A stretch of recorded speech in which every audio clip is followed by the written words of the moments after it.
I just find it, I really, really rely on language and material. And those are two things that I feel like are like the baseline for both of those mediums, installation and book arts. In installation, and in books, I use sensory tactics. I am obsessed with using smell.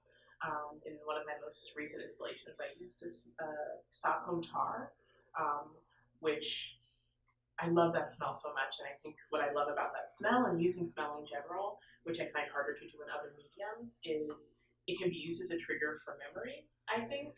And I think it makes telling a story, it removes from me some of those challenges that I confront with like authorship and ownership, because um, it puts out the opportunity for people to tell their own story if they kind of are tracing their own memory through a smell. And so the Stockholm tar was really strong.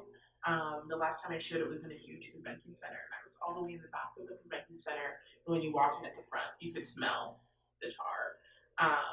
And some people hated it, and some people loved it. Some people thought it smelled like a factory. Some people thought it smelled like a barn. Some people thought it smelled like tar. Some people fought with me, claiming that is not tar. It just evokes a reaction, and I think that that's wonderful. And I want people to be engaged in stories and histories without having to become an educator. And I think sensory tactics give you that opportunity. Even in an installation, having all this milkweed that's in buckets right now on the floor underfoot. So when you walk along, it crunches and you feel it, and that has a sound and a feeling. And same with paper, the way it feels, the way it smells. I've tried to imbue paper with smells of vanilla and ginger and peanut right now. And so these kind of like sensorial tactics are harder, at least for me, to have in other mediums, and I think also make up for the lack of kind of like visual narrative that I tend to like keep out of a lot of my work. I think usually the only like visual information I use, at least recently, has been like family archives and photography, yeah, or somehow kind of collaging in like a very atmospheric and three-dimensional way, like found objects that I think carry meaning. So again, trying to tell a story through material and not language, or telling a story through limited language and the sensorial.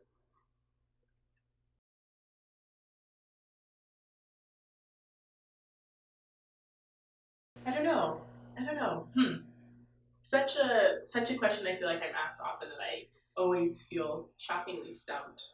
Um, and maybe it's hard to answer or feel like I'm there because a lot of the like confidence and like love for art making was a product of other artists that I got to spend time with. I was very lucky that as a young person, like all of my first jobs were working with like local artists in my like small suburban outside of Philadelphia town. Um, and I just feel like, oh no, like I'm not as like hardworking and committed and driven and intelligent as like Harshita. Not yet. I'm not there yet. So I think maybe that is playing into that reticence. Um, but yeah, I mean, yeah, I don't know if that answers the question.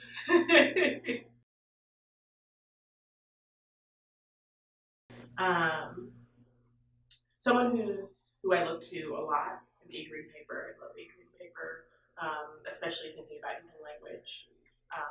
She's been a huge influence. I think obviously, like every artist, we function in a little differently, but still someone I look to for inspiration and thinking about how to use language in art.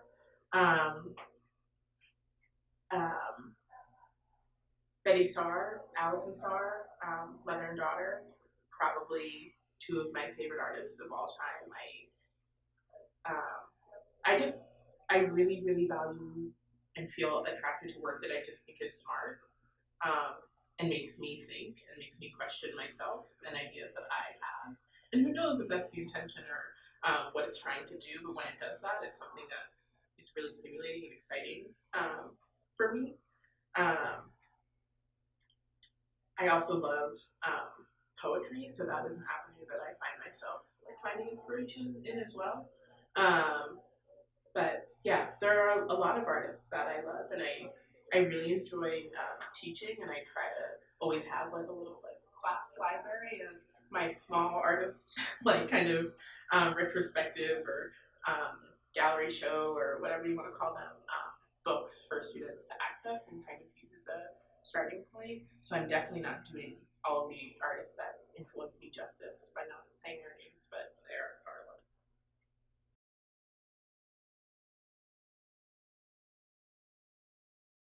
Um, I think the biggest thing I've learned about myself pretty recently is that I'm a writer.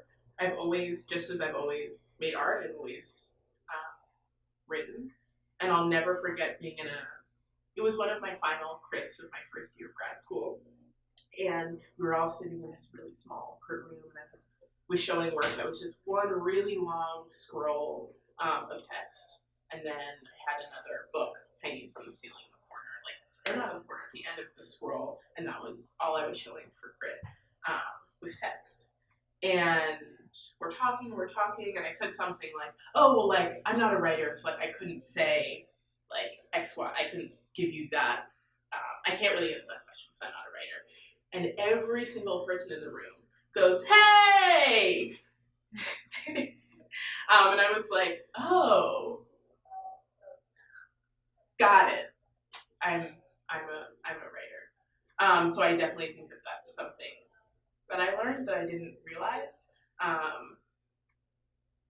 Also, then I guess that that kind of news flash was also learning something more big picture that I think I can be pretty hard on myself and don't and like we all are, and don't acknowledge like, hey, I'm good at this thing, and so like yeah, like okay, like I'm doing that thing.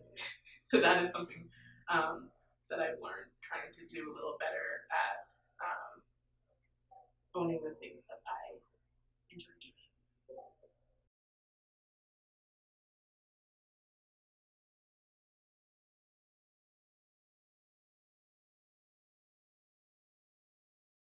Yeah, I think. Mm, I think like a lot of artists, at least a lot of people I talk to, as much as like I love to make, I think you're often like confronted with this like, but what do I make kind of question, right? And I feel very lucky. I haven't felt that way in a really long time. I'm at a point right now where I feel like almost overwhelmed. Like there's so much to make, which is really exciting, and I feel incredibly grateful for that feeling. Um, but I think the reason I feel that way is because there are so many stories that I just don't know, like about myself and my family, and so that's where it started with this idea of oral history, specifically Black oral histories, and it all really started. My grandfather died like within like the past 5 years, and he grew up on this farm in North Carolina where these peanuts come from. And came to Pennsylvania and has this amazing story. And once he retired, he kind of became this kind of self-proclaimed historian of our small town, which has this history with the Underground Railroad. And he would go to the public schools month by month, every year, and tell them about the history of the Underground Railroad in Bucks County, Pennsylvania. And he basically created his own archive of history, and not just about Bucks County and the Underground Railroad, but about trying to find out about his family history in North Carolina. He loved North Carolina, went back every summer. And when he passed away, a year later I was with my grandma, and I was going just helping her go through some things, and I was like, "Can I take this stuff?" And she was like, "All of this paperwork and newspaper clippings and like boxes and boxes of pop-ups, like writing that I've never looked at in my life. Yes, you can absolutely take it." And I did, and that totally started the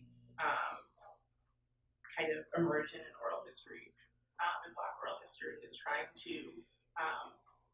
I think at first it kind of started as like trying to like piece things together or like finish a story, and that's when I realized I feel like I keep saying generally I keep saying like nonlinear narratives, and that is because I think when I first started like this journey with all of this information that I got from him, it was like, oh, I'm trying to like finish what he started, or I'm trying to like piece something together.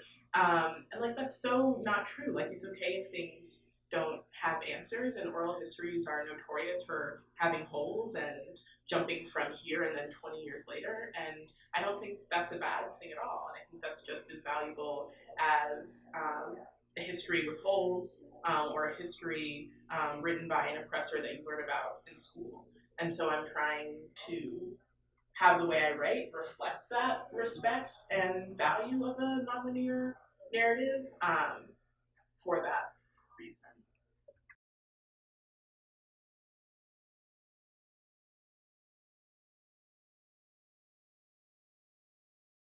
It's been tricky because this is definitely the first time I've worked with um, oral histories or stories or history in general that I don't feel a personal connection to. And for so many reasons, that's challenging. It's challenging because I'm only in Minnesota for 5.5 weeks. Um, and that is absolutely not enough time to feel like you have a competent grasp of a history, let alone a connection to it. Um, and I really hate this idea of like doing the residency and coming to the place and like kind of like sucking the place dry and then like taking and taking more than you're giving. And that's still not to say that I feel like I've figured out a way to remedy that, but I'm trying to be as aware of that as possible. And so one of my strategies is to try to kind of feel like I'm both respecting the history and trying to highlight it at the same time. Is trying to find parallels to the narratives I do know and the narratives that I do feel a connection to. Because I do think that there are so many common links. Escape, survival, travel, on and on and on. And one of the common links I found is water. And a big thing I was focusing on in the oral histories and continue to focus on is this kind of escape story that I learned about my grandfather's grandfather and his brother escaping through the Occoneechee Neck River in North Carolina and leading them to the Great Dismal Swamp, which is a marine colony that spans North Carolina and Virginia. And so that is a link that I've really felt a connection with, this idea of water being a place both of like safety, like extreme safety, like this can take me somewhere, and of course the exact opposite.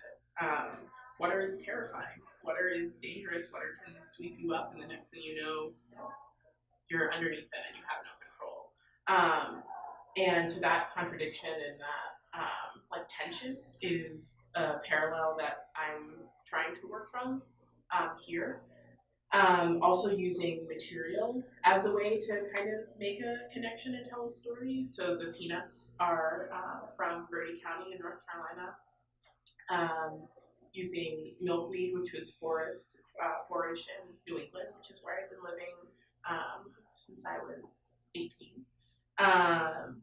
And then using abaca, which is a very kind of benign fiber in terms of it being, at least in the paper making world, like readily available and used by many people and not necessarily specific to a certain narrative, I guess you could say. And for me, like even though the peanuts come from an installation about this oral history in North Carolina at this family farm, they also remind me of like colors I see along the Mississippi and textures. And they also make sounds like this one paper, which is milkweed embedded in abaca sheets. I think that its rattle and its sound, it's placed behind a paper, a story or a note about Dred Scott, and before a note about the Pilgrims who fled. And so the sound to me, I think, helps spread that story, and also I'm relying on the like material that I have a history with since I've been using it for quite a while now. So that is one way I'm trying to like navigate that kind of like discomfort I have, or fear I have, or concern I have, or pattern that I see happen. But the story itself comes from the history of the Minnesota Pilgrims, a group of people who were spread across two plantations. The father, who was a reverend, and his children were on a different plantation. He went in the night, he gathered everyone, he went to Missouri and they built a raft. They got on the Mississippi, and it's, from the histories I've read, it's incredible that they even got as far as they did on this kind of like ill-made raft. They were stopped by a steamship, and steamships often would stop enslaved people who were trying to kind of row to freedom in the north. And they would offer them kind of like shelter and warmth and food and a ride. But oftentimes when they got on board, they were held captive and taken down south and resold into slavery. But this family was stopped by a boat that didn't do that and took them north. They got to Minneapolis and they weren't able to get off the ship because everyone working on the docks was rioting and exhibiting violence, like racialized violence, and didn't want them here. So they go St. Paul, but there were people there, and they started this congregation. And there were about 2 or 3 other small congregations, I understand it, there at the time when they came. But Pilgrim Baptist Church is the one that's still standing. It also took him 13 years to become an ordained minister. So it's like he finally comes here, he's finally free, he's been a reverend all this time, and now he can't marry his people, he can't baptize his people. But he did it, and it happened. But it also has been like amazing and heart-wrenching going through this history and like thinking about them not being able to get off the ship at the docks. And how like the narrative that I read about in these oral histories is exactly the narrative you hear for racist people today. I'm afraid that they're going to take our jobs. We know that they're violent. Like all of these stories that are so tired and so not true. So that's the other challenge of kind of mining through this history is you see so many, and we all know this, you see so many patterns. So that story and that history is the origin point for the things that I'm working on here, but I don't explicitly tell that story. And that's kind of the balance I'm talking about, of trying to respect the history and not neuter it to the point that I'm just kind of talking, but also acknowledging like my authorship and ownership and doing my best to tell it in a way that feels authentic to me.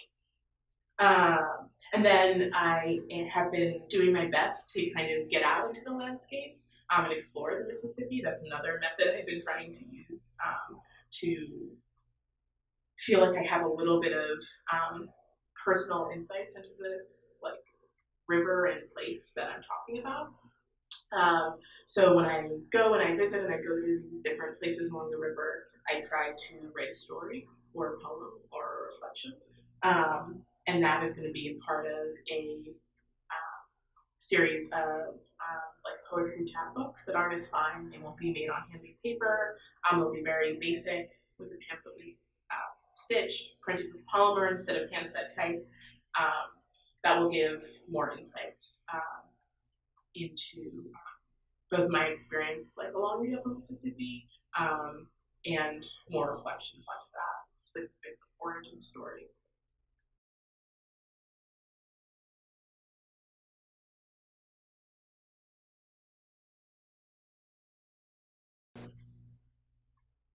It's been amazing. I still feel like it's so like shocking and exciting that in 5 weeks I'm able to make 3 artist books and a series of chapbooks, and maybe if I can get my timing right, also maybe even a zine that's a little more like didactic about the history itself. And that wouldn't happen if I didn't have the space or the support or the facilities. And I came here and I didn't even realize I was going to have private studio space. So I just feel like so unbelievably spoiled, and I feel like this work would have happened even without it. So the thought that I have it is I still can't believe it. To be able to have access to a press whenever I want it or need it, 2 papermaking studios, beautiful beaters, incredibly kind people who always offer to teach me something or the best way to use this, or use this outlet instead of that one, and this is the trick to that thing. Like, it's incredible. So the experience has been wonderful, and I don't think the work would have happened, and I don't think I would feel as excited and confident in it as I do if I didn't have like this space to do it. And it also gave me the space, the first opportunity to work with a history outside of kind of my comfort zone. I don't know when I would have been able to have that opportunity otherwise. So like, it's a great just kind of learning experience for my practice, which is I'm really grateful for.